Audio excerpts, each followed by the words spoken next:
जय हिंद। चैप्टर 9 के लेक्चर 8 यानी लास्ट वीडियो में हम लोग जानेंगे उत्परिवर्तन प्रजनन यानी म्यूटेशन ब्रीडिंग के बारे में।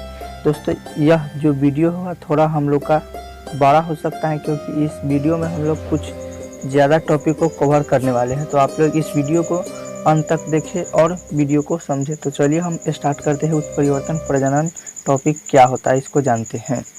जीन के अंदर आधार अनुक्रमण में परिवर्तन द्वारा जो आनुवंशिक विविधताएं पैदा हो जाती है उसे उत्परिवर्तन प्रजनन कहते हैं।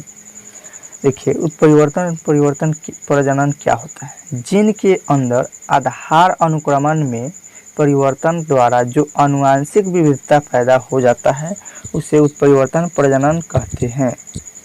फसली पौधों में उत्परिवर्तन कृत्रिम रूप से उत्पन्न किया जा सकता है। जो फसली पौधा है, फसली पौधा है उसमें उत्परिवर्तन कृत्रिम रूप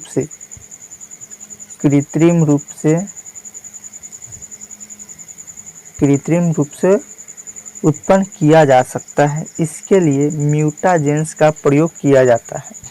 कृत्रिम जो उत्पन्न किया जाता है फसली पौधों में कृत्रिम उत्परिवर्तन उत्पन्न किया जाता है, तो उसमें म्यूटाजेंस का प्रयोग किया जाता है। ऑब्जेक्टिव में यह बन सकता है या पूछा जा सकता है कि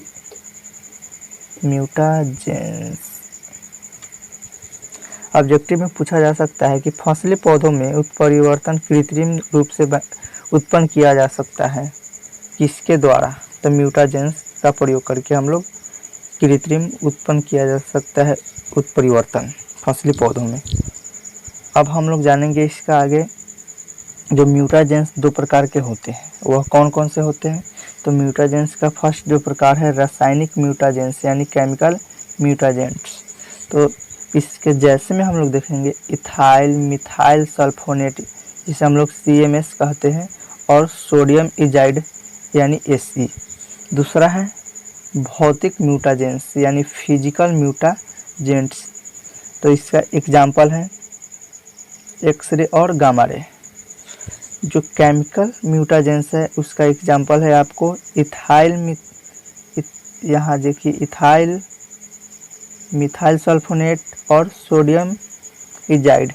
और दूसरा है भौतिक म्यूटाजेंस फिजिकल म्यूटाजेंस, जिसका एग्जाम्पल है एक्सरे और गामा रे। अब हम लोग देखेंगे जो हम लोग का अगला टॉपिक होगा कायिक भ्रूणोद्भव यानी सोमैटिक एम्ब्रियोजेनेसिस। तो यह क्या होता है हम लोग चलिए जानते हैं।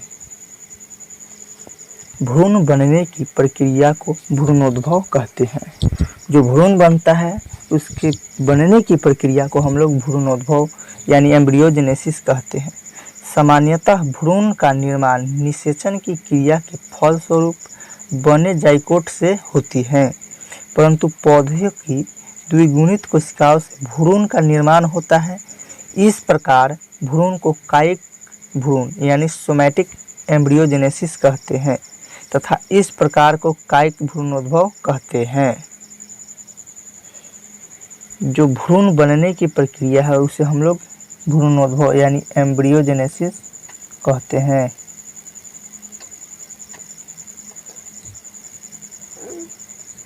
भ्रूण बनने की प्रक्रिया को एम्ब्रियोजेनेसिस कहते हैं। सामान्यतः भ्रूण का निर्माण निषेचित किया जाता है उसके फलस्वरूप बने जाइगोट से बनता है, परंतु कुछ पौधों की द्विगुणित कोशिकाओं से भ्रूण का निर्माण होता है। इस प्रकार का भ्रूण को कायिक भ्रूण यानी सोमैटिक एम्ब्रियोजेनेसिस कहते हैं तथा इस प्रक्रिया को जो प्रक्रिया होता है उसे हम लोग भ्रूणोद्भव कायिक भ्रूणोद्भव कहते हैं। अब हम लोग देखेंगे अगला टॉपिक द्विध्रुवीय भ्रूण यानी बायोपोलर एम्ब्रियो। तो इसको चलिए हम लोग जानते हैं। एक अलैंगिक विकासीय क्रिया जिसके द्वारा कायिक ऊतकों से द्विध्रुवीय भ्रूण बनता है। देखिए, द्विध्रुवीय भ्रूण यानी बायोपोलर एम्ब्रियो एक अलैंगिक विकासीय क्रिया होता है जिसके द्वारा कायिक ऊतकों से द्विध्रुवीय भ्रूण बनता है। यह टॉपिक हो गया हम लोग का। अब अगला हम लोग का टॉपिक होगा भ्रूण संवर्धन, एम्ब्रियो कल्चर। एम्ब्रियो कल्चर, तो इसको हम लोग चलिए जानते हैं।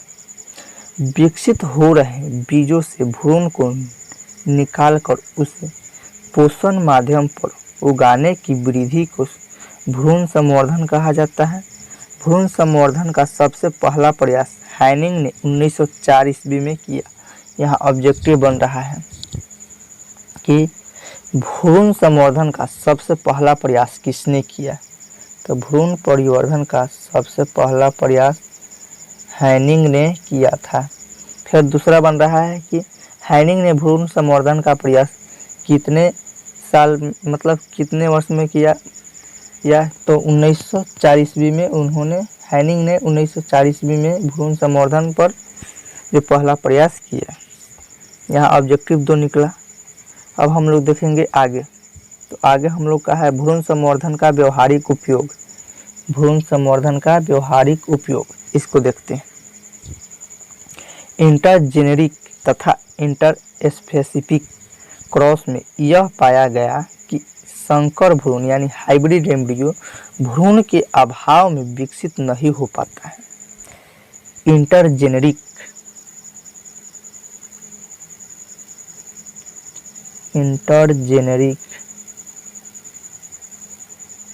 एंड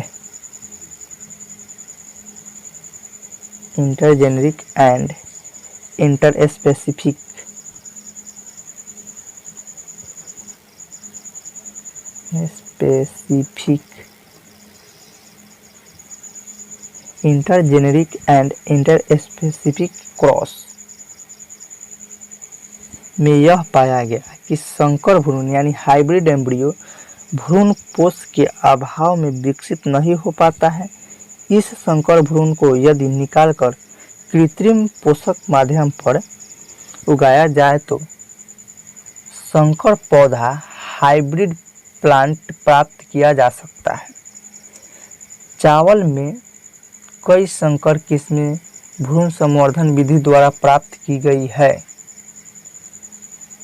जो चावल है उसमें कई संकर किस्म भ्रूण संवर्धन विधि द्वारा प्राप्त की गई है। अब इसमें देखिए ट्रिटिकम है, Triticum cross scale, Triticum cross scale के संकरण में 13 से 16 दिनों के अंदर 13 से 16 दिनों के अंदर भ्रूण मृत हो जाता है।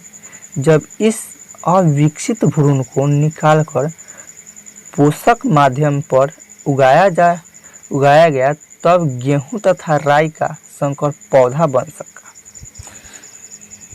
जो ट्रिटिकम और स्केल का क्रॉस कराया गया तो उसके संकरण में 13 से 16 दिनों के अंदर भ्रूण मृत हो गया। जब इस अविकसित भ्रूण को निकालकर पोषक माध्यम पर उगाया गया तब गेहूं तथा राई का संकर पौधा बन सका। अब देखेंगे हम लोग का अगला जो होगा टॉपिक सूक्ष्म प्रजनन, माइक्रो प्रोपैगेशन। इसको हम लोग जान लेते हैं क्या होता है। अलैंगिक जनन द्वारा समान आनुवंशिक गुणों वाले पौधे बनाए जा सकते हैं। इस प्रकार के प्रजनन को क्लोनल माइक्रोप्रोपैगेशन कहा जाता है। जो अलैंगिक जनन द्वारा समान आनुवंशिक गुण वाले पौधे बनाए जा सकते हैं, इस प्रकार के प्रजनन को हम लोग क्लोनल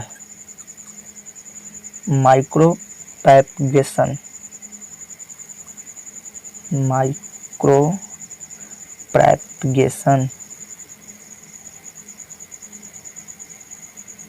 इसे हम लोग क्लोनल माइक्रोप्रोपैगेशन कहते हैं। पात्रे संवर्धन इन विट्रो कल्चर, जो पात्रे संवर्धन होता है उसे हम लोग इंग्लिश में इन विट्रो कल्चर कहते हैं। क्लोनल माइक्रोप्रोपैगेशन को सूक्ष्म प्रजनन कहते हैं। जो क्लोनल माइक्रो प्रोपगेशन होता है उसको सूक्ष्म प्रजनन कहते हैं। आगे हम लोग का है सूक्ष्म प्रजनन की विधियाँ। तो सूक्ष्म प्रजनन की विधियाँ कौन कौन से हैं हम लोग इसको देखते हैं। तो नंबर 1 पॉइंट, उचित एक्सप्लांट का चुनाव। उचित एक्सप्लांट का चुनाव। दूसरा पॉइंट है एक्सप्लांट का पोषक माध्यम पर संपोषित करना। एक्सप्लांट का पोषक माध्यम पर संपोषित करना। तीसरा पॉइंट है स्तंभ को रूटिंग मीडियम पर स्थानांतरित करना। स्तंभ को रूटिंग मीडियम पर स्थानांतरित करना। आगे है चौथा पॉइंट, पौधों की भूमि का स्थानांतरण। पौधों की भूमि का स्थानांतरण कहीं कहीं देखा जाता है कि एक पौधे को दूसरे जगह स्थानांतरित किया जाता है, तो यही है पौधों का भूमि का स्थानांतरण। तो दोस्तों यह जो हम लोग का चैप्टर हुआ, चैप्टर 9 समाप्त हुआ। अब हम लोग देखेंगे नेक्स्ट चैप्टर 10। तो चैप्टर 10 का नाम है मानव कल्याण में सूक्ष्म जीव, microbes in human welfare. Microbes in human welfare यह हम लोग देखेंगे अगले वीडियो में। यह हम लोग का वीडियो समाप्त हुआ। आप लोग मेरे YouTube चैनल से नहीं जुड़े हैं अब तक और नए हैं मेरे YouTube चैनल पर, तो मेरे YouTube चैनल को सब्सक्राइब करें और साथ में बेल आइकन को दबाना ना भूलें, ताकि जो भी वीडियो हम अपलोड करें सबसे पहले आप तक पहुंचे। और आप लोग डेली क्विज चाहते हैं तो मेरे टेलीग्राम चैनल को ज्वाइन ज़रूर करें। मेरे टेलीग्राम चैनल का लिंक नीचे डिस्क्रिप्शन बॉक्स में दिया गया है और मेरे फेसबुक पेज का लिंक भी नीचे डिस्क्रिप्शन बॉक्स में दिया गया है। और क्लास प्लस लाइट पर हम जो पढ़ाते हैं उसका भी लिंक नीचे डिस्क्रिप्शन बॉक्स में दिया गया है। क्लास प्लस लाइट ऐप पर उसका जो यूट्यूब पर जो भी वीडियो है उस पर मिल जाएगा और उस पर लाइव भी आने का ऑप्शन है, उसमें आप लोग लाइव क्लास भी कर सकते हैं। उसका लिंक भी हम लोग इसमें दे देंगे, आप लोग उससे जुड़ सकते हैं मेरे क्लास प्लस लाइट ऐप से। आज के लिए इतना ही। अब हम लोग देखेंगे अगले वीडियो में चैप्टर 10। धन्यवाद।